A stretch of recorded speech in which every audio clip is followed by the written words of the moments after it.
পাঁচমিশালি মাছ দিয়ে কি রান্না করব তাই ভাবছিলাম। পরে ভাবলাম এত রকমের মাছ আলাদা করে রান্না না করে এরকম একসাথে করে একটা ভর্তা বানিয়ে নেই।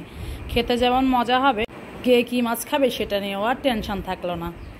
আপনার বাসার ফ্রিজে যে মাছই থাকুক না কেন সেটা দিয়ে আপনি এটা করতে পারবেন।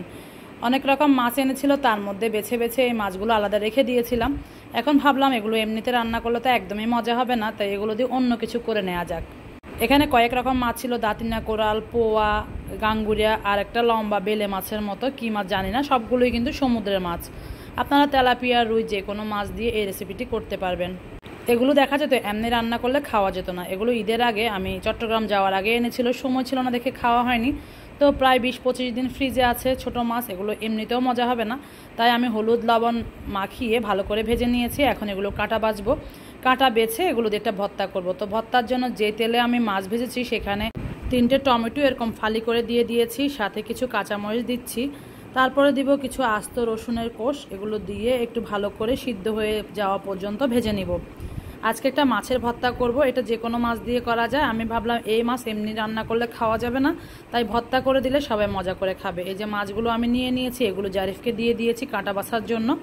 ওকে বললাম তুমি এগুলো কাটা বাছো, ততক্ষণ আমি বাকি প্রস্তুতিগুলো নিয়ে নিই। মাঝে মধ্যে আপনার বাসার ছোট সদস্যকে এভাবে কাজে লাগাতে পারেন, তাদের মধ্যে একটু ধৈর্য শক্তি বাড়বে। মাছের কাঁটা বাছতে বাছতে কিন্তু অনেক সময় লাগে। আমি যদি এখন মাছের কাঁটা বাছতে বসি তাহলে এই কাজগুলো করতে দেরি হবে। তাই ছোট বাচ্চাদেরকে মাঝে মধ্যে মায়ের কাজের গুরুত্বটা বোঝানোর জন্য হলো টুকটাক কিছু কাজ করানো উচিত। যখন টমেটোটা একটু হালকা সিদ্ধ হয়ে গিয়েছে, উল্টে পাল্টে দিয়ে আমি বেশ খানিকটা পেঁয়াজও এর সাথে দিয়ে দিয়েছি। আপনারা যদি কাঁচা পেঁয়াজ খেতে পছন্দ করেন সেক্ষেত্রে কাঁচা পেঁয়াজ দিয়েও করতে পারেন। আমার কাছে কাঁচা পেঁয়াজের গন্ধ একদমই ভালো লাগে না, তাই আমি এভাবে করে পেঁয়াজটাও ভেজে নিচ্ছি। আর টমেটোর উপরে যে খোসাটা এই পর্যায়ে উঠে আসছিল সেগুলো তুলে নিয়েছি, কারণ ভর্তার সাথে খোসা থাকলে দেখতেও ভালো লাগে না, খেতেও ভালো লাগে না। টমেটো, রসুন, পেঁয়াজ সব কিছু মোটামুটি সিদ্ধ হয়ে গিয়েছে। এখন এগুলো আমি একটা আলু মেশার দিয়ে এভাবে করে ভর্তা করে নিচ্ছি। যেহেতু গরম গরম হাত দিয়ে করা যাবে না, আর আমি আজকে ব্লেন্ডারও ইউজ করতে চাচ্ছি না।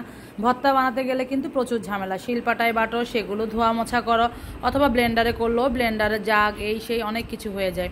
তো এটা সেক্ষেত্রে অনেক সুবিধা। এটা দিয়ে একদম সুন্দর করে ম্যাশ করে নিয়েছি যেই পাতিলে করেছি সেটাতেই। তারপরে দিয়ে দিয়েছি ধনিয়া পাতা, এরপরে স্বাদ মতো লবণ।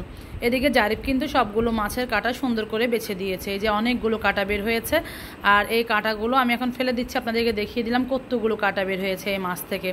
এই মাছগুলো যেহেতু ছোট বড় মিক্স, একসাথে রান্না করলে এরা কেউই খেতে চাইতো না। আর এভাবে যেহেতু ভর্তা করে দিচ্ছি আর কাঁটাও পাবে না খাওয়ার সময়, তাই সবাই কিন্তু খাবে। এখন টমেটো, পেঁয়াজ, রসুনের ভর্তার সাথে মাছগুলো খুব ভালো করে এভাবে ডোলে ডোলে মিশিয়ে নিতে হবে। এই কাজটা আপনারা চাইলে হাত দিয়েও করতে পারেন, যেহেতু ওই যে ভর্তার উপকরণগুলো অনেক বেশি গরম, তাই আমি হাত দিয়ে করছি না। আর এটা চুলাতে আমরা আরও কিছুক্ষণ ভাজবো, তাই আমি একসাথে প্যানের মধ্যে সব কিছু মিশিয়ে বসিয়ে দিলাম। একটু সাদা সাদা লাগছে, আপনাদের কাছে যদি ভালো না লাগে আপনারা কিন্তু শুরুতে একটু হলুদের গুঁড়া দিয়ে নিতে পারেন। ভর্তায় হলুদের গুঁড়া যায় না, বা আমার কাছে ভালো লাগে না, সেজন্য আমি দিইনি। তবে আমার ভর্তাটায় মনে হয়েছে ঝাল কম হয়েছে, তাই আমি কিছুটা ঝাল আরও ব্যবহার করব। আপনারা ঝাল যারা বেশি পছন্দ করেন এক্ষেত্রে এখানে চিলি ফ্লেক্স বা পোড়া মরিচও ব্যবহার করতে পারেন, অথবা আমি যে কাঁচামরিচ কম দিয়েছি সেক্ষেত্রে আপনারা কাঁচামরিচটা আরও বাড়িয়ে দিতে পারেন। লবণটা চেক করে দেখলাম, তারপরে ভাবলাম যে এই তো ঝালটা একদমই হয়নি, তারপরে আমি আর 2টা কাঁচামরিচ কেটে দিয়ে নিয়েছি। তারপরেও আমার কাছে মনে হচ্ছিল ঝাল কম হচ্ছে। তো আসলে এরকম পেঁয়াজ, টমেটো, মাছের ভর্তা একটু ঝাল ঝাল না হলে খেতে ভালো লাগে না। এ পর্যায়ে আমি একটু লেবু চিপে নিয়েছি, আর এগুলো চুলায় রেখে খুব ভালো করে শুকিয়ে নিতে হবে। এভাবে অনেকদিন ফ্রিজে পড়ে থাকা মাছ খেতে ভালো না লাগলে তখন কিন্তু এভাবে ভর্তা বানিয়ে পরিবারের সব সদস্যকেই খাওয়াতে পারেন। এতে করে আপনার মাছটাও নষ্ট হলো না, নতুন একটা রেসিপিও আবিষ্কার হয়ে গেল। আমার ভর্তা বানানো হয়ে গিয়েছে, আমি নামিয়ে নিচ্ছি। এটা দিয়ে কিন্তু গরম ভাত 1 প্লেট সুন্দর মতো খেয়ে নিতে পারবেন। রেসিপি ভালো লাগলে অবশ্যই একটা লাইক দিবেন। আমাকে ভালোবেসে ভিডিওটা চাইলে শেয়ারও করে দিতে পারবেন। সবাই ভালো থাকবেন। আল্লাহ হাফেজ। আসসালামু আলাইকুম।